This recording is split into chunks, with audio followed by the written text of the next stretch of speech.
Hey VC, how y'all doing? The return of Fred Big Star has made a lot of people really happy and caused a lot of old-time VC people to come out of the woodwork, make videos. Awesome. Cheers, VC. And Stella out of a bottle. It's hot here in Tennessee. In the background, we're listening to this. The name of the band is Thal. And the name of the album is Glitter. Signed by Vince Green. VC's own Vince Green. Don't know if he ever made videos. I'm really not sure. He might have. I'm friends with him on Facebook, and I watched him make this record in his basement, it looked like. So I was curious what it would sound like, and I checked it out on Bandcamp, and it's really good, really good. Playing in the background. Only 100 of these CDs available on this.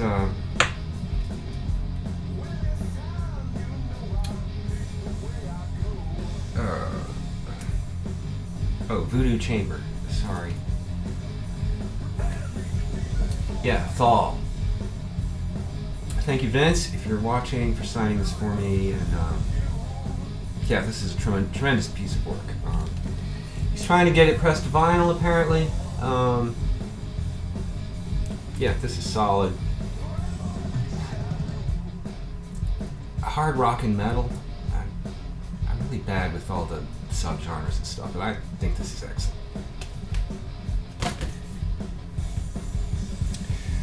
I'm gonna be focusing on some heavy rock metal stuff on this video. Hope that's okay. If that's not your thing, click off. But if you stay tuned, there's some non-metal stuff coming. I wanted to come on and do a VCLT thanks to Sonicmainliner. Andreas, thank you so much. You really shouldn't have. Some time ago I sent him some CDs. It was not a big deal. They were actually CDs I had on hand, and it was just a response to a conversation we were having on one of these videos. And I was like, don't worry about sending me things. Really, and I meant it. So anyway, I think this is supposed to be a surprise, but last week he sends me a message and he says, so I sent you something a couple weeks ago, did you ever get it? Of course, he's in London, I'm in the middle of the US. And when he sent me that message, my heart sank. Because Ben Costello, a couple years ago, sent me something really nice. I don't know what it was, I don't want to know what it was, but my understanding was something really nice, all the way from Ireland, and it never got here.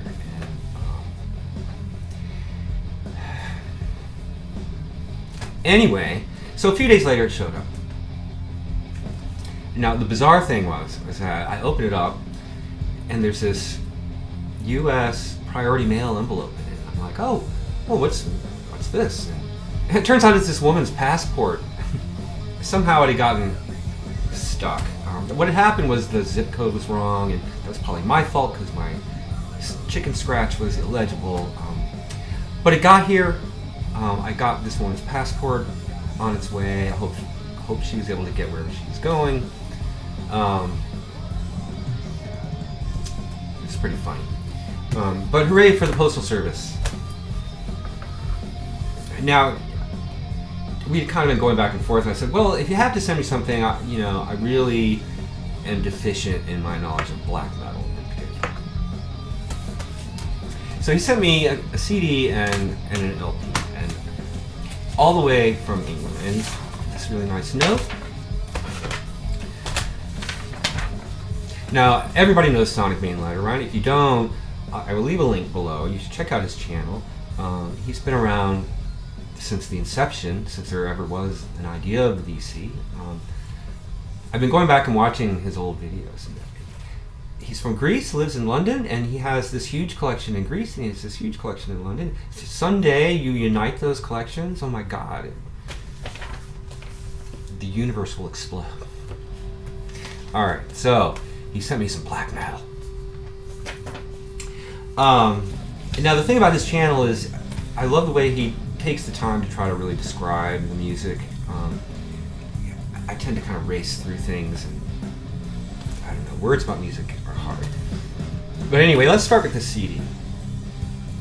This is Dragged Into Sunlight, is the name of the band.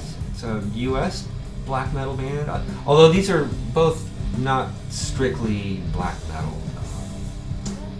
This came out in like 2010, and the name of the album is Hatred for Mankind. Now, I might seem like a mild-mannered, easygoing guy, and I try to present myself that way, but inside, I'm seething with rage. And we all are, to one degree or another, and it's all about what you do with that white, hot, intense passion. So anyway, let's hear what Andreas has to say about this. He says, Dragged Into Sunlight's Hatred for Mankind vinyl is hard to find and the price is, well, unreasonable. So CD it has to be, although I know you don't mind. No, I don't mind at all. I'm not opposed to CDs at all. Particularly when vinyl is stupidly priced. That's ridiculous. So he says, I discovered this one a few years back and was immediately blown away from the mix of black metal, death metal, and industrial elements, mainly due to the samples of Uncle Charlie. I think that's Charlie Manson. But its main selling point is that it is absolutely ferocious, unrelenting, and completely devastating. He says, so send the wife on chores, put Hatred for Mankind on, press play, crank up the volume, sit back, and feel the walls of the room close in on you as you witness pure hatred oozing from the speakers. By the third song, you will probably feel like you worked out for an hour. This thing will drain the life out of you. Sounds good, doesn't it? Yeah, that about sums it up. This is great. And he says the production's good, and the production is pretty good. It's sounds great, cranked up. I've listened to this a few times actually, and I was blown away. And funnily enough, I played this for Liz last night after dinner. And Liz actually has the biggest ears of anybody I know, and she thought this was awesome. And we had this whole discussion of, you know, the shadow and the dark side, and that whole thing about having that rage inside and needing some sort of channel for it. You know, it's like you could go get a gun, particularly here in the U.S. Take you 10 seconds, 24/7. Go get a gun, start shooting people. That's one way of dealing with it. Another way is to pick up a guitar or like bang on the drums. I mean, I'm the shittiest drummer ever, but I'll tell you what, it feels good to hit something. You know, I'm not into boxing. I don't want to hit people. I mean, I may want to, but that's probably not the best. Anyway, so, you know, metal stuff may seem cartoony from the outside and kind of silly and stupid. In his last video, he made some comment about how, I'm 40 years old and what are you still listening to this music? I'm going on 53 and, you know, I dress like a teenager. At this point, I don't give a shit. So anyway, yes, thank you so much. This was freaking awesome. This is going on the iPod so I can blast it in the car. Yeah.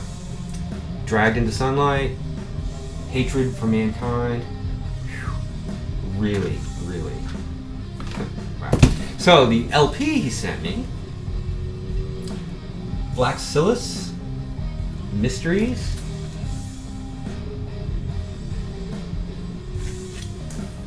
Classic black metal cover here. It's numbered 182 out of 300. This is apparently the third pressing.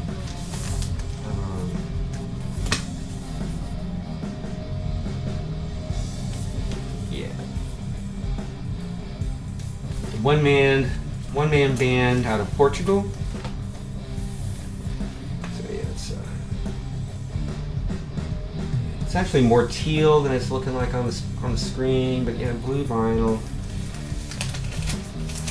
Yeah, so one-man band, which is kind of a thing in black metal apparently. There's some cool inserts, which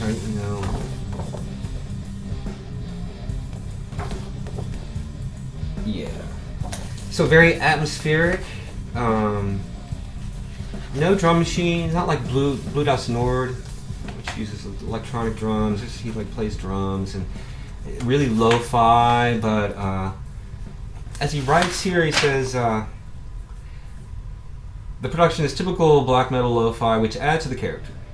Which I agree. It's kind of like those classic Guided by Voices records where the bad production adds atmosphere and texture to it. It's a hard thing to pull off, but anyway, it works here. I haven't heard vocals twisted, mangled in such a way, distorted beyond recognition, that they float between instrumentation. The first time I heard the album, it brought images of mist floating through a forest. Still think this is good enough. Yeah, this is an excellent record.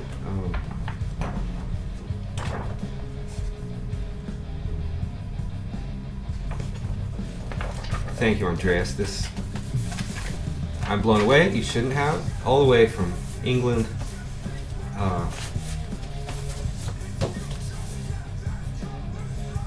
Killer. Thank you so much. Now, also, I kind of joke around with Andreas about Shrinkwrap. He has a thing about Shrinkwrap. And you know I'm just joking.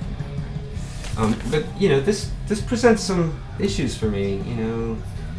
They've put the numbering on this kind of flimsy PVC sleeve, but to keep things original, I think I'm going to have to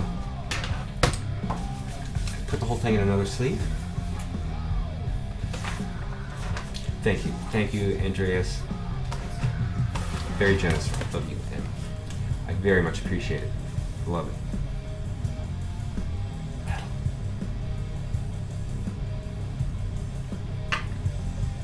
By the way, in my last video, the big drunk video, that was a joke. I had a couple beers, but I was by no means drunk. I don't want you to get the wrong idea.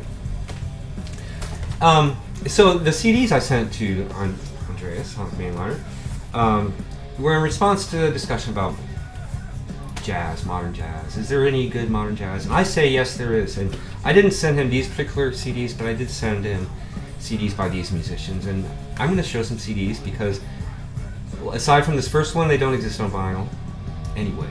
And screw the format; it's great music, and you should check it out. Mary Halverson, her latest solo album is called Milk Frame, and it's a solo electric guitar on Firehouse 12. Super interesting. She is the most interesting guitarist around, and she just gets better and better. And this is not like your typical solo guitar set, because she uses effects and she has her own thing going. I think she's utterly brilliant. And this is available on vinyl from Firehouse 12. I should probably pick it up. Came out at the end of last year. It's a bunch of covers. Oliver Nelson, Anna Peacock, Ornette Coleman, Duke Ellington, Carla Bley, McCoy Tyner, Chris Lightcap, Roscoe Mitchell. But she does her own thing with them, and it's just marvelous. I got to see her play most of this live at Big Ears.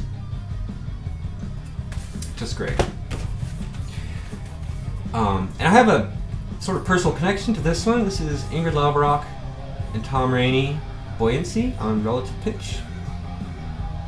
This wasn't out when I sent that package to Sonicmainliner. I probably would have sent him this. Ingrid Laubrock, incredible saxophone player, tenor and soprano saxophones. Tom Renney, of course, amazing drummer. They're also husband and wife. So these are saxophone and drum duos.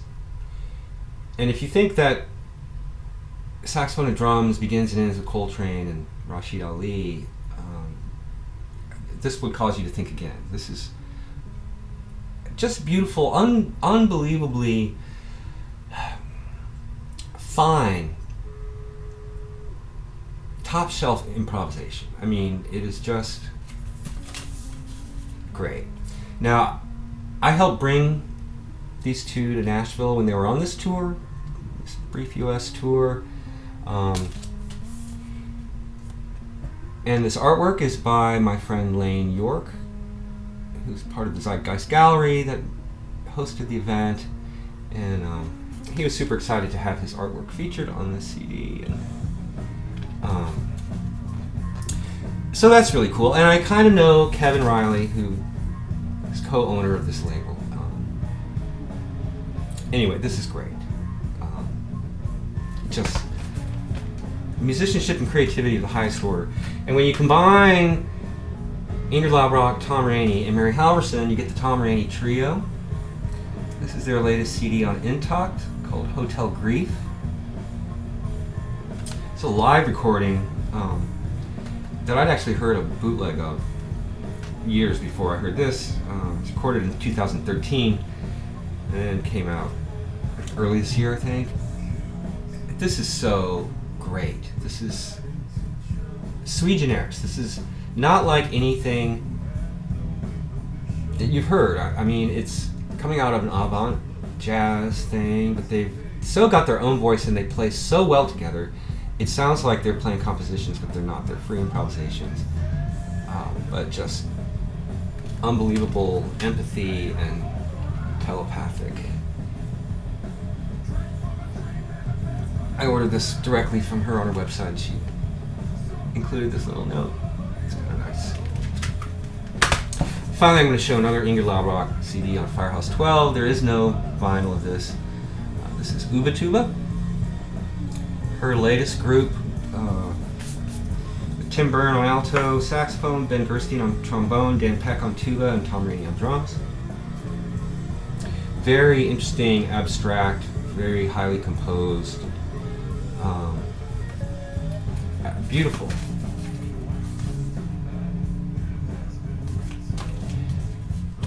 There's all kinds of interesting new jazz going on, and I feel like it's my duty to point you in the right direction. If you can't deal with CDs, then you're missing out, I think. Alright, I've got a little bit of vinyl to show. Should I keep going?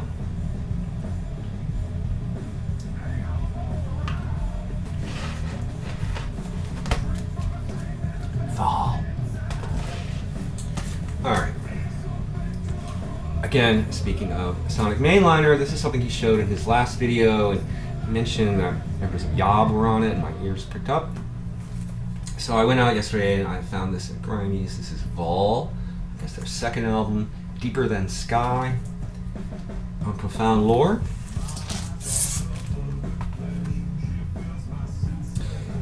So it includes Mike Scheidt, the singer from Yob, and I think the rhythm section from Agalloch, another band I love a lot.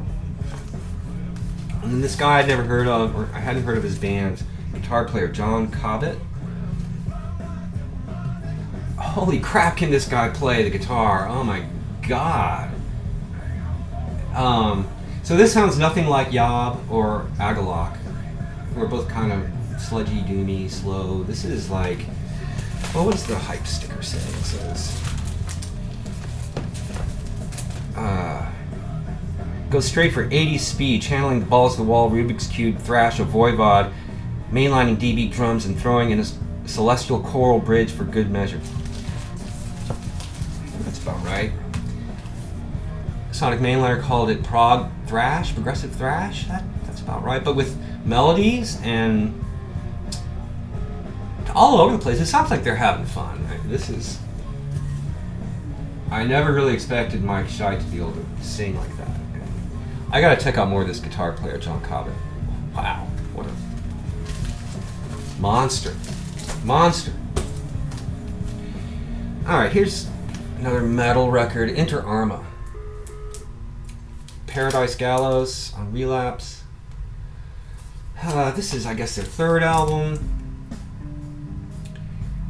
I've never been super impressed with these guys. They're a young band out of Richmond. I mean, they're okay. This is a big step forward for them, I think.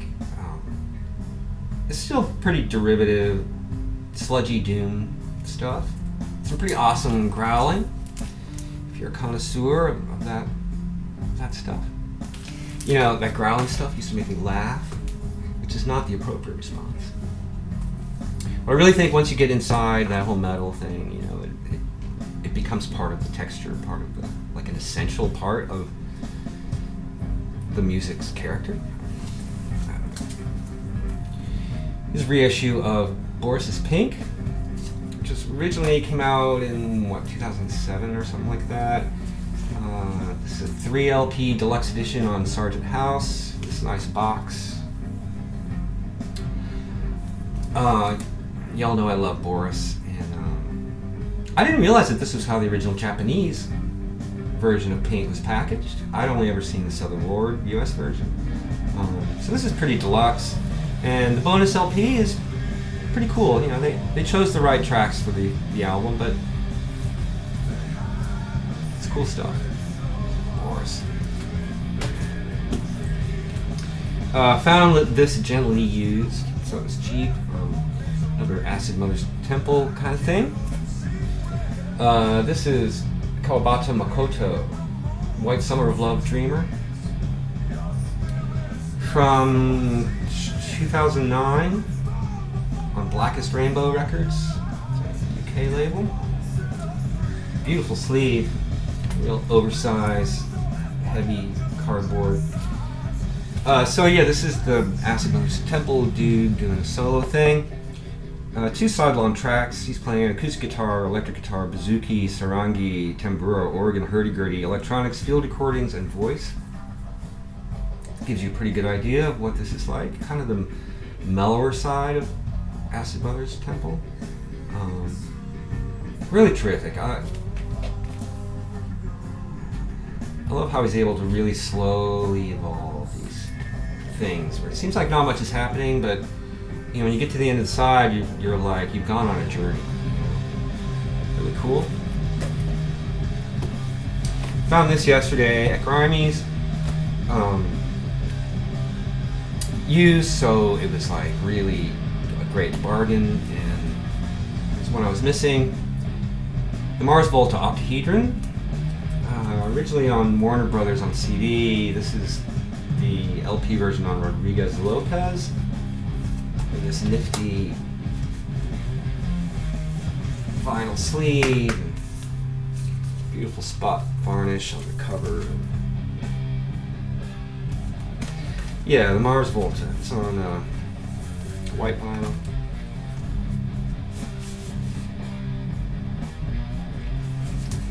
This is their penultimate album. In my opinion, the wheels have started to come off. Their masterpiece is Francis the Mute, which I would love to have on vinyl. Mostly because the Mars Volta CDs are some of the worst sounding CDs I've ever heard in my life. The mastering is just simply atrocious. I mean, there's compression and limiting, and then there's like digital distortion and clipping, and digital distortion is not like analog. You know, you go above 0 dB in the digital world and it turns to and it sounds horrible. I cannot believe anybody approved those things to be sold in public. This does not suffer from that. You know, you cannot push vinyl that hard. So this, you know, it's not like it's an audiophile spectacular to begin with, but you know, you can listen to it and not get a headache. Alright, just a couple more. Took a chance on this. It was at Grimey's, sealed for $6. Moths and Locusts, Mission Collapse in the Twin Sun Megaverse, on Noise Agony Mayhem Records from 2013. Pretty much what it looks like, space rock. Pretty well done. Haven't had a chance to really look into these guys, but I enjoyed this very much. It's got a wide variety of stuff going on. It's not just sort of plodding rock. Cool. What the hell? Alright, a couple of non-metal things. If you've hung with me, 24 minutes. Alright, here's a reissue of a really rare Italian library music soundtrack by Franco Michelitti, Franco Michelitti. I do Volta della Paura. I think it means The Two Faces of Fear, which was a movie, but it's sort of packaged like it's just library music. It's just like sort of generic descriptions. Was originally only released as a really limited promo. I saw there was a copy on Discogs, one copy for $1,500. This is a recent reissue on Sonar. Limited to 500 copies. Apparently it's disappeared. And yeah, this is cool. This is just what you'd expect from Italian library soundtrack music. There's some funky breaks and some sort of jazzy things. There's also some sort of straight soundtrack stuff, but it all just reeks of the 70s. Yeah, that was a nice find. I like that. All right, last one. Pig Bag, Dr. Heckle and Mr. Jive. Now, this is a UK press on Y Records. This got a US pressing on Stiff. Now, I picked this up because the band I was in Boston was often compared to Pig Bag. And we thought that was pretty funny because we'd never heard of them. Now, maybe Sam knew about them. I'm not sure. I need to talk to him. And now I eventually heard that Papa's got a brand new Pig Bag. They're kind of big single, and you know, the similarities are a silly name, for one, and sort of horn-driven instrumental music that is being played for rock audiences. You know, it's like it's a little too unserious for the jazzers, and this is a little too musician-y for the punkers. So I guess that Papa's Got a Brand New Pig Bag has become like a soccer anthem or something. Anyway, this was cheap, and finally got a chance to hear this whole album, and I suppose I could have sought it out, but yeah, definite similarities. To be honest, I think my game was a little more interesting. But yeah, this is, you know, it's from '81, I think. We didn't really start playing until like '89, so they'd already come and gone by the time we came along. Anyway, Pig Bag. All right, folks. Thanks for hanging out.